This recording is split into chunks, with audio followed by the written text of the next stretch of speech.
Hi everyone, আসসালামু আলাইকুম। আরও একটি নতুন রেসিপি দেখার জন্য আপনাদেরকে ওয়েলকাম জানাচ্ছি।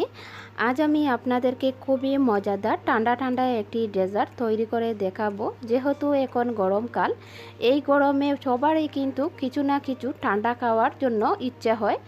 সো আজকে খুবই সহজভাবে মাত্র অল্প উপকরণে আপনাদেরকে এই ডেজার্টটি আমি তৈরি করে দেখাবো, আর সেটি হচ্ছে সাগুদানার আমের ডেজার্ট।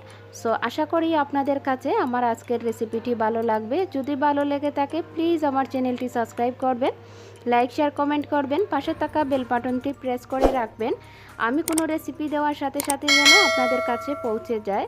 তো প্রথমে দেখে নেই কি কি লাগছে। এখানে আমি 2 টেবিল চামচ কাস্টার্ড পাউডার নিয়েছি। দিয়ে দিচ্ছি আমি 3 টেবিল চামচ আগে থেকে জাল করা দুধ। দিয়ে এই পাউডারটাকে খুব ভালোভাবে আমি মিশিয়ে নিচ্ছি। এতে করে ভেতরে কোনো লাঞ্চ থাকবে না বা দানা দানা থাকবে না।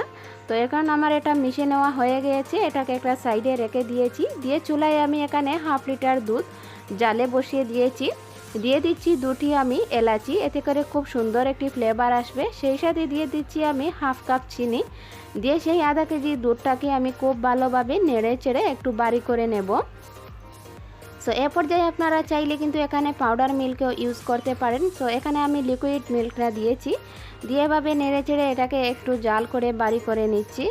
আপনারা আপনাদের পছন্দ মতো যে কোনোভাবে ধরনের দুধ দিয়ে জাল করে নিতে পারেন। এখন যখন এটাকে একটু বলক উঠে যাবে তখন আমি সেই কাস্টার্ড পাউডারটা এক হাতে দেব আর অন্য হাতে মিক্স করব। এতে করে নিচে লেগে যাবে না বা দোলা দোলা পেকে যাবে না।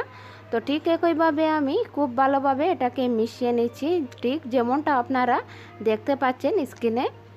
এভাবে কিন্তু এটাকে অনবরত নেড়ে চেড়ে জাল করতে হবে, তা না হলে নিচের দিকে কাস্টার্ড পাউডারটা লেগে যেতে পারে। তো যখন দেখবেন টকবগে ফুটে উঠেছে তখন বুঝবেন আপনার এটা হয়ে গিয়েছে। এখন আমি চুলা থেকে নামিয়ে নিচ্ছি। তো আরেকটি চুলায় আমি কিছুটা পানি জালে বসিয়ে দিয়েছি। যখন পানিটা ফুটে উঠবে তখন আমি এখানে দিয়ে দিচ্ছি 1/2 কাপ সাবুদানা। তো দিয়ে এটাকে নেড়ে চেড়ে আমি একটু জাল করে নেব। যতক্ষণ পর্যন্ত সাগুটা একদম সেদ্ধ না হচ্ছে ততক্ষণ পর্যন্ত আমি এটাকে জাল করব। এভাবে আমি 6 থেকে 7 মিনিট জাল করেছি। তো দেখতেই পাচ্ছেন সাগুটা একটু সেদ্ধ হয়ে গিয়েছে। তো কিছুটা বাকি রয়েছে, আরও 3 থেকে 4 মিনিট আমি জাল করে নিয়েছি। সো মিডিয়াম আছে চুলার আঁচটা রেখে আমি এভাবে নেড়ে চেড়ে এটাকে জাল করে নিয়েছি এ পর্যায়ে। তো আমার এটা হয়ে গিয়েছে। এখন চুলা থেকে আমি নামিয়ে নিচ্ছি। নিয়ে একটি ছাঁকনিতে নিয়ে আমি ঠান্ডা পানিতে এটাকে ধুয়ে নেব। এতে করে গরম পানিটা চলে যাবে আর এটা কিন্তু লেগে যাবে না একটার সাথে আরেকটা, আর এটা একদম জোরে হয়ে যাবে। তো অবশ্যই ঠান্ডা পানি দিয়ে ধুয়ে নেবেন। তো আমি এটাকে 2 থেকে 3 বারে ধুয়ে নিয়েছি, ঠিক যেমনটা দেখতে পাচ্ছেন। সো এখন আমি একটি ব্লেন্ডারে নিয়েছি। দিয়ে দিচ্ছি আমি এখানে 1 কাপ আম। তো আমটাকে আমি একটু কেটে সাইজ করে কেটে নিয়েছি। দিয়ে দিচ্ছি এখানে আমি দুধ, এখানে প্রায় 1/4 কাপ দুধ দিয়েছি। দিয়ে এটাকে খুব ভালোভাবে আমি ব্লেন্ড করে নেব। তো ঠিক একইভাবে আমি ব্লেন্ড করে নিয়েছি। নিয়ে এখন একটি বাটিতে নিয়ে নিচ্ছি। তো বাটিতে আমি যে আগে কাস্টার্ড পাউডারের দুধটা জাল করে রেখে দিয়েছিলাম সেই দুধটা আমি দিয়ে দিয়েছি। আর এখানে আমি এই দুধ দিয়ে কিছুটা আম ব্লেন্ড করে নিয়েছিলাম। তো এখন আমি সেই আমটা দিয়ে দিয়েছি আর সাগুদানাটাও দিয়ে দিয়েছি। দিয়ে দিচ্ছি আমি কিছুটা কিউব করে কাটা আম কুচি। আপনারা পছন্দ মতো আমটাকে কেটে নিতে পারেন। তো এখন সবগুলো দিয়ে আমি দিয়ে দিচ্ছি উপরে বাদাম কুচি। এখানে আমি কাঠবাদাম পেস্তা বাদাম দিয়েছি।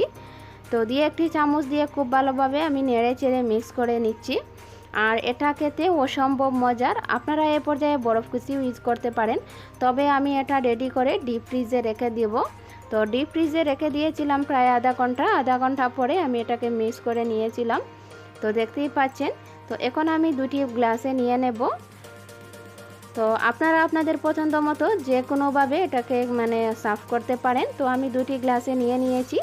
আর এটি দেখতে যেমন সুন্দর, খেতেও অসম্ভব মজার, বাচ্চাদেরও ভীষণ পছন্দের। তো আপনারা আমার রেসিপিটি দেখে অবশ্যই বাসায় একবার ট্রাই করবেন। আর যদি ভালো লেগে থাকে আমার রেসিপিটি প্লিজ একটি লাইক দিতে একদম ভুলবেন না এবং আমাকে কমেন্ট করে জানাবেন আমার রেসিপিটি কেমন হয়েছে। আজ এ পর্যন্ত, আল্লাহ হাফেজ।